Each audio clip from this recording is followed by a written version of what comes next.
வணக்கம். பரபரப்பு மீடியா செய்திகளுக்காக நான் ரோஷன். ஈரான் மீது இஸ்ரேலுடன் இணைந்து அமெரிக்காவும் தாக்குதல் நடத்துமா என்பது மகா குழப்பத்தில் உள்ளது. ஈரானின் அணுசக்தி தளங்கள் மீதான இஸ்ரேலிய தாக்குதல்களில் அமெரிக்க படைகளை இணைக்க உத்தரவிடலாமா வேண்டாமா என்பது குறித்து தான் இறுதி முடிவு எடுக்கவில்லை என்று அமெரிக்க ஜனாதிபதி டொனால்ட் ட்ரம்ப் முதலில் தெரிவித்தார். ஈரானின் சுப்ரீம் தலைவர் அயத்துல்லா அலி கமேனி வெளியிட்ட தகவலில் இஸ்ரேலுடன் அமெரிக்காவும் இணைந்து ஈரானிய இலக்குகளை தாக்கினால் அமெரிக்கா ஈடு செய்ய முடியாத சேதத்தை சந்திக்க நேரிடும் என்று எச்சரித்த பின்னர் ட்ரம்ப் இப்படி ஒரு அறிவிப்பை வெளியிட்டார். அதன்பின் தி வால் ஸ்ட்ரீட் ஜேர்னல் வெளியிட்ட தகவலில் ட்ரம்ப் ஈரானுக்கான தாக்குதல் திட்டங்களை தான் அங்கீகரிப்பதாக நேற்றிரவு மூத்த உதவியாளர்களிடம் கூறினார் என்ற தகவல் வெளியானது. ஆனால் டெஹ்ரான் அதன் அணுசக்தி திட்டத்தை கைவிடுமா என்பதை பார்க்க சில மணி நேரம் கால அவகாசம் கொடுக்க போவதாக தெரிவித்ததாகவும் இந்த விவகாரத்தை நன்கு அறிந்தவர்கள் தெரிவித்தனர் என்கின்றது தி வால் ஸ்ட்ரீட் ஜேர்னல். அடுத்த சில மணி நேரத்தில் ஈரான் மீது தாக்குதல் நடத்தும் முடிவை ட்ரம்ப் எடுக்கலாம் என்று வாஷிங்டன் போஸ்ட் கூறுகிறது. அதன்பின் ஈரானின் நன்கு பாதுகாக்கப்பட்ட ஃபோர்டோ யுரேனியம் செறிவூட்டல் மையம் அமெரிக்காவின் சாத்தியமான இலக்காக இருக்கலாம் என்று அதிகாரிகள் தெரிவித்ததாக நியூயார்க் டைம்ஸ் தெரிவித்துள்ளது. அமெரிக்க விமானங்கள் மத்திய கிழக்கில் உள்ள அமெரிக்க தளம் ஒன்றில் முதல்கட்ட தாக்குதல்களுக்கு தயாராக உள்ளதாகவும் அவர்கள் குறிப்பிட்டார்கள். ஆனால் அந்த தாக்குதல் ஈரானிய அணு ஆலையின் மீது இருக்காது என்றும் ஈரானின் வான் பாதுகாப்பு சாதனங்கள் மீது இருக்கலாம் என்றும் குறிப்பிடப்பட்டது. அதற்கு காரணம் உண்டு. ஃபோர்டோ யுரேனியம் செறிவூட்டல் மையம் ஒரு மலையின் கீழ் இருப்பதால் ராணுவ நிபுணர்களால் மிகவும் சக்தி வாய்ந்த குண்டுகளை தவிர மற்ற அனைத்திற்கும் எட்டாததாக கருதப்படுகிறது. அதன் மீது தாக்குதல் நடத்த அமெரிக்க விமானப்படையின் கனமான குண்டுவீச்சு விமானங்கள் பயன்படுத்தப்பட வேண்டும். அமெரிக்க விமானப்படையின் கனமான குண்டுவீச்சு விமானங்கள் ஈரானிய வான் பாதுகாப்பு சாதனங்களில் சில இன்னமும் இயங்கு நிலையில் இருக்கும் போது அமெரிக்கா பயன்படுத்த விரும்பவில்லை என்று கூறுகிறார்கள். அதனால் முதல் சுற்று தாக்குதல் ஈரானிய வான் பாதுகாப்பு சாதனங்களில் இஸ்ரேல் தாக்கியதை விட மீதமுள்ள வான் பாதுகாப்பு சாதனங்களை தாக்கிய பின்னரே அமெரிக்க விமானப்படையின் கனமான குண்டுவீச்சு விமானங்கள் ஈரானிய வான் பகுதிக்குள் வரும் என்று பாதுகாப்புத்துறை வட்டாரங்களில் கூறுகிறார்கள். கடந்த சில மணி நேரமாக அமெரிக்க ஊடகங்களில் மாறி மாறி இப்படியான தகவல்கள் வெளியாகி அனைவரையும் குழப்பிக் கொண்டிருக்க ட்ரம்பின் கூற்றுக்கள் குழப்பத்தை அதிகரிக்கிறது. வெள்ளை மாளிகையின் ஓவல் அலுவலகத்தில் செய்தியாளர்களிடம் பேசிய ட்ரம்ப் ஈரான் விவகாரத்தில் என்ன செய்வது என்பது குறித்து எனக்கு யோசனைகள் உள்ளன. அதை நான் அறிவிக்கப் போகும் நேரத்திற்கு ஒரு வினாடி முன்னதாக நான் இறுதி முடிவை எடுக்க விரும்புகிறேன். ஏனெனில் விஷயங்கள் மாறும் என்றார். அதற்கு முன்னதாக வெள்ளை மாளிகை புல்வெளியில் ட்ரம்ப் செய்தியாளர்களிடம் பேசிய போது நாம் இஸ்ரேலுடன் இணைந்து ஈரான் மீது தாக்குதல் நடத்தலாம். நான் அதை செய்யாமல் இருக்கலாம். நான் என்ன செய்ய போகிறேன் என்று யாருக்கும் தெரியாது என்றார். ட்ரம்பின் கருத்துக்கள் அவரது நோக்கங்கள் குறித்த துப்புக்களுக்காக உன்னிப்பாக கவனிக்கப்பட்டு வருகின்றன. நான் என்ன செய்ய போகிறேன் என்று யாருக்கும் தெரியாது என்று கூறும் ட்ரம்புக்கே அவர் என்ன செய்ய போகிறார் என்பது தெரியுமா என்ற சந்தேகம் எழுகிறது. மறுபக்கத்தில் இஸ்ரேல் ட்ரம்புக்கு அழுத்தம் கொடுக்கிறது. ஈரானின் நிலத்தடி அணுசக்தி தளங்களை தாக்க சக்தி வாய்ந்த அமெரிக்க ஆயுதங்களை பயன்படுத்த வேண்டிய தேவை இஸ்ரேலுக்கு உள்ளது. அமெரிக்காவும் இஸ்ரேலுடன் இணைந்து தாக்குதல் நடத்தினால் அது சுலபமாக முடிந்துவிடும். காரணம், இஸ்ரேலிடம் அமெரிக்காவிடம் உள்ளது போன்ற கனமான குண்டுவீச்சு விமானங்கள் கிடையாது. அதே நேரத்தில் ட்ரம்ப் போரில் அமெரிக்கா நேரடி ஈடுபாட்டிற்கு உத்தரவிடுவார் என்ற எதிர்பார்ப்பு மத்திய கிழக்கில் ஒரு பெரிய அளவிலான மோதலின் அச்சத்தை அதிகரித்துள்ளது. மற்றொரு பக்கத்தில் ஈரானிடமிருந்தும் முரண்பாடான சமிக்ஞைகள் வந்தன. ஈரான் அமெரிக்காவுடன் பேச்சுவார்த்தைக்கு திறந்திருப்பதாக ஈரானின் மூத்த ராஜதந்திரி தி நியூயார்க் டைம்ஸிடம் தெரிவித்தார். இந்த கருத்து எப்போது வந்தது என்பது முக்கியமானது. ஈரானிய சுப்ரீம் தலைவர் அயத்துல்லா அலி கமேனி நிபந்தனையற்ற சரணடைதலுக்கான ட்ரம்பின் அழைப்பை நிராகரித்து சில மணி நேரத்திற்கு பின்னர் இந்த கருத்து வெளியானது. கமேனி ஒரு தொலைக்காட்சி அறிக்கையில் ஈரானிய வரலாற்றை அறிந்து அறிவார்ந்த பலரும் ஒருபோதும் இது போன்ற அச்சுறுத்தல் மொழியில் பேச மாட்டார்கள்.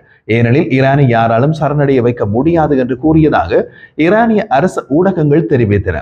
அவரது கூற்றில் ட்ரம்ப் அறிவார்ந்த நபர் அல்ல என்ற சுட்டிக்காட்டல் அமெரிக்க ஊடகங்களால் பெரிதுபடுத்தப்பட்டது.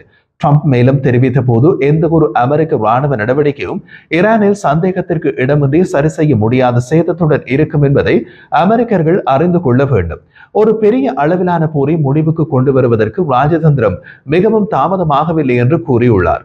ஈரானிய வெளியுறவு அமைச்சின் மூத்த அதிகாரி ஈரானிய வெளியுறவு அமைச்சர் அமெரிக்காவுடன் பேச்சுவார்த்தைக்கான வாய்ப்பை ஏற்றுக்கொள்வார் என்று கூறினார். இஸ்ரேல் தொடர்ந்து 6வது நாளாக ஈரானை தாக்கிக் கொண்டிருக்க அதற்கு பதிலடியாக ஈரான் ஏவுகணைகளை ஏவிக் கொண்டிருக்கிறது.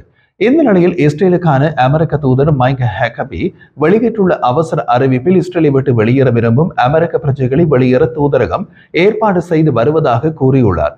ஜெருசலேமில் உள்ள அமெரிக்க தூதரகம் இஸ்ரேலை விட்டு வெளியேற விரும்பும் அமெரிக்க பொதுமக்களுக்கு விமானங்கள் மற்றும் கப்பல்களை ஏற்பாடு செய்வதில் பணியாற்றி வருவதாக அவர் தெரிவித்தார்.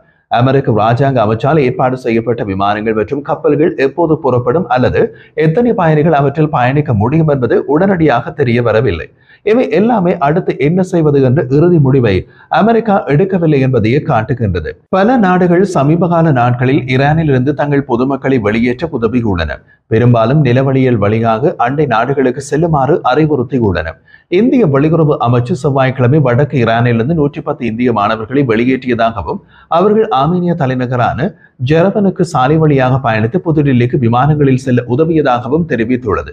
சீனாவின் வெளியுறவு அமைச்சின் செய்தி தொடர்பாளர் குவோ ஜியாங்குன் புதன்கிழமை ஈரானில் உள்ள சீன தூதரகம் மற்றும் துணை தூதரகம் ஈரானிலிருந்து கிட்டத்தட்ட 800 சீன பொதுமக்களை வெளியேற்ற ஒருங்கிணைத்துள்ளதாகவும் மேலும் சுமார் 1000 பேர் இன்னமும் வெளியேற்றப்பட உள்ளதாகவும் தெரிவித்தார். மறுபக்கத்தில் ஈரானிய அரசு செய்தி நிறுவனமான IRNA வெளியிட்டுள்ள செய்தியின்படி ஈரானின் போலீஸ் தலைமையகத்தின் மீது இஸ்ரேல் தாக்குதல் நடத்தியதில் பலர் காயமடைந்தனர். இஸ்ரேலிய பாதுகாப்பு அமைச்சர் இஸ்ரேல் காட்ஸ் டெஹ்ரானில் உள்ள ஈரானின் காவல்துறை தலைமையகத்தை இஸ்ரேலிய விமானப்படை விமானங்கள் கொண்டு வீசி அழித்ததாக கூறினார். இன்று வியாழக்கிழமை அதிகாலை இஸ்ரேலிய விமானங்கள் ஈரானிய அணு ஆயுத திட்டத்துடன் தொடர்புடைய 20க்கும் மேற்பட்ட ராணுவ இலக்குகள் மீது தொடர்ச்சியான தாக்குதல்களை நடத்தியதாக கூறியது. இதில் ஆயுத உற்பத்தி மற்றும் மையவிலக்கு உற்பத்தி தளங்கள் மற்றும் ஆராய்ச்சி மற்றும் மேம்பாட்டு இடங்கள் அடங்கும். சேத விவரங்கள் பற்றிய முழுமையான தகவல்கள் இந்த காணொலியை நாம் தயாரிக்கும் நேரம் வரை வெளியாகவில்லை. ஈரானிய ராணுவத்தின் தலைமை தளபதி மேஜர் ஜெனரல் அலி ஷெட்மானி திங்கட்கிழமை கொல்லப்பட்டது குறித்து இப்போது புதிய விவரங்கள் வெளியிடப்பட்டன. இஸ்ரேலிய விமானப்படை கடந்த வெள்ளிக்கிழமை அவருக்கு முன்பு இருந்த ஈரானிய ராணுவத்தின் தலைமை தளபதியை படுகொலை செய்தது. அதையடுத்து சுப்ரீம் தலைவர் அலி கமேனி ஈரானிய ராணுவத்தின் தலைமை தளபதியாக மேஜர் ஜெனரல் அலி ஷெட்மானியை வெள்ளிக்கிழமை இரவு நியமித்திருந்தார். மேஜர் ஜெனரல் அலி ஷெட்மானிக்கு அடுத்து தாம் குறிவைக்கப்படலாம் என்பது நன்றாகவே தெரியும்.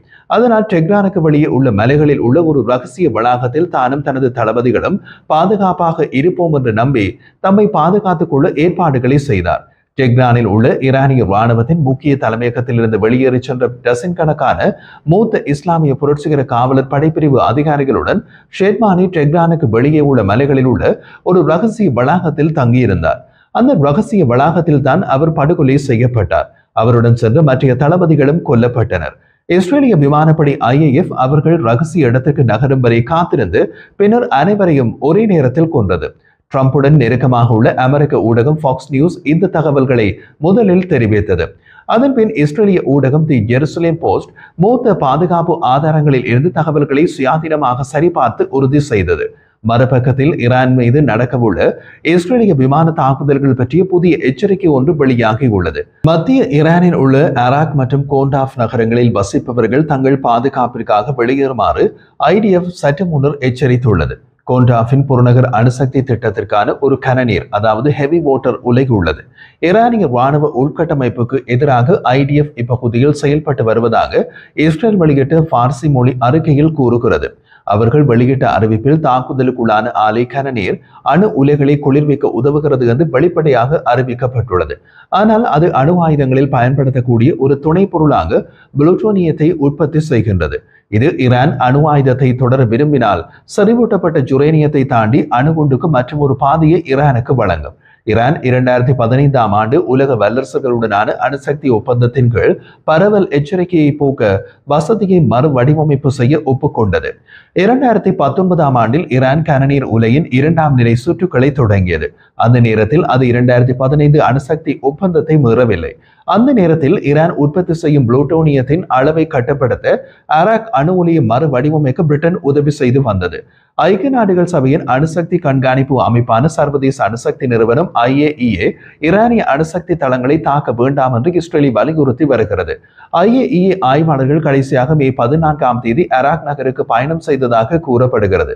ஆய்வாளர்கள் மீது ஈரான் விதித்த கட்டுப்பாடுகள் காரணமாக ஈரானின் கனநீர் உற்பத்தி குறித்த தொடர்ச்சியை இழந்துவிட்டதாக IAEA தெரிவித்துள்ளது.